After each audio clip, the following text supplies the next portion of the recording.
women who want to get stronger, maybe just a bit more size here and there, but not overall size, do you think they should train differently? And if so, how? Differently from men? Yes.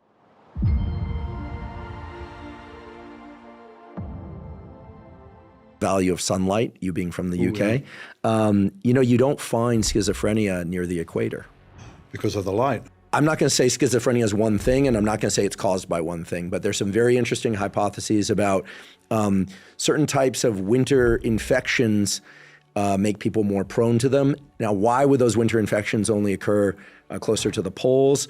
It may be that, this is a theory, that some of the long wavelength light from the sun, the reds and orange and yellows and so forth, provide a protective function on the mitochondria and at certain stages of pregnancy, because there is a genetic component to schizophrenia, but there's also an environmental component. Identical twins don't always both have it. Sunlight seems protective. The amount of sunlight seems protective in a way that is not trivial, that statistically is very impressive. So it's interesting, right? Sunlight. I think overall health, the sun is essential. Isn't it a ridiculous joke how we've been told to be scared of the sun when it's the giver of all life on the planet? Somehow it can be bad for us. That's just ridiculous, yeah? If you go in the sun and you start to get burnt, get out of the sun. Or throw on a layer of clothing. It. Yeah, and put on a hat, yeah. Listen, man, I'm as white as they come, naturally, yeah? I'm like a bottle of milk, man. But I went to Spain, and I guess my nutrition improved. Much better fruits and vegetables there, so that might be something. But I slowly introduced myself to the sun, and now I can stay out all day. I might get a bit reddish because I'm pale skin, but I don't get burnt or nothing, man. I can stay in the sun all day. And yeah, I just feel much better in the sun. Everybody does. People come from England to live in Spain because of that fact. And if we look between the UK and Spain, there's about a 6-7 year difference in the life expectancy. Yeah, maybe the food's a bit better, but the sun is the key, I believe. Glenn Jeffrey at University College London, another formerly pasty pale Brit who I've known for many decades, came here, sat there and said, the more time you get in the sun, the longer your life. The more time you get in the sun, the better your blood glucose regulation. The more time you get in the sun, and on and on and on. And the opposite is also true. Too much time under just LED lights and not enough sunlight is damaging to mitochondria. And it's a very big effect. I think this is going to be one of the biggest health issues. This is beyond vitamin D production. It includes vitamin D production, but actually vitamin D comes from the UV, the stuff they say is bad. Yeah. The UV light is what triggers vitamin D production. So look, you don't want to get a sunburn, and I'm glad you mentioned that, but we have been sold a bill of goods about the sun, and I think in the next 10 years, it's going to go the same direction as lifting weights turns to fat.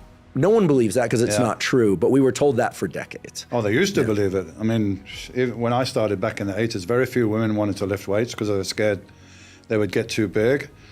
And yeah, it was funny, like people would come down the gym when I was British champion or something, you know? Yeah, I don't want to get too big. Like something like you, that would be great. I'm like, don't worry. It's not going to happen by accident. Yeah, don't worry.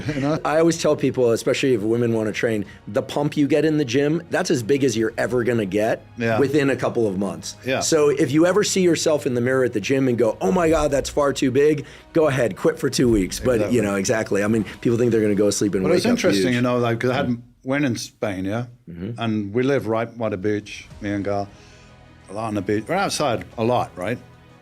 I had my vitamin D tested and it was only 35. I thought just from the sun.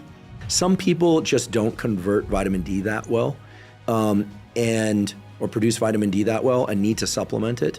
And it does seem to have some genetic component.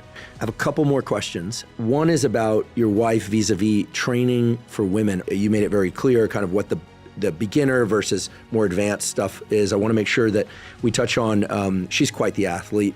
Do you think women who want to get stronger, maybe just a bit more size here and there, but not overall size, do you think they should train differently? And if so, how?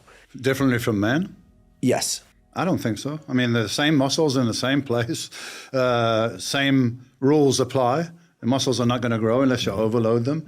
is just going to be limited by the fact that you're female and you don't produce a lot of testosterone, which makes it much more difficult to build muscle. So we used to have this nonsense word. I said, it's a nonsense word. No, I don't want to get bigger. I want to get toned. All right, but there is no such thing as toned. What you mean is you want to look firmer, right? Yes, it's called building muscle and losing body fat. So your arms might be the same size, but it's a different composition now. It looks leaner, it looks more shapely. It's the same thing. It's bodybuilding. You're building muscle and losing body fat. That's the only way you can change your shape. You can do yoga, you can do Pilates, all these things. It's great for your mobility, your internal musculature. But the only way to really change your physical appearance is resistance training, weight training, whatever you want to call it. Maybe they don't want to call it bodybuilding. Oh, no, resistance training, that sounds better, but it's the same bloody thing, you know? You need to build muscle and lose body fat, then you'll look leaner. And don't worry about building too much muscle, unless you're a genetic outlier that's genetically very muscular and maybe higher testosterone levels. You need to build some muscle mass, you change your appearance and be healthier. Resistance training, just the same as a man. Maybe you want to do extra work on your glutes or something, because that's a big thing for women. Maybe you do another exercise there that the man doesn't do, but the same thing applies, right? Stress, adaptation, recovery adaptation. It's the same principle.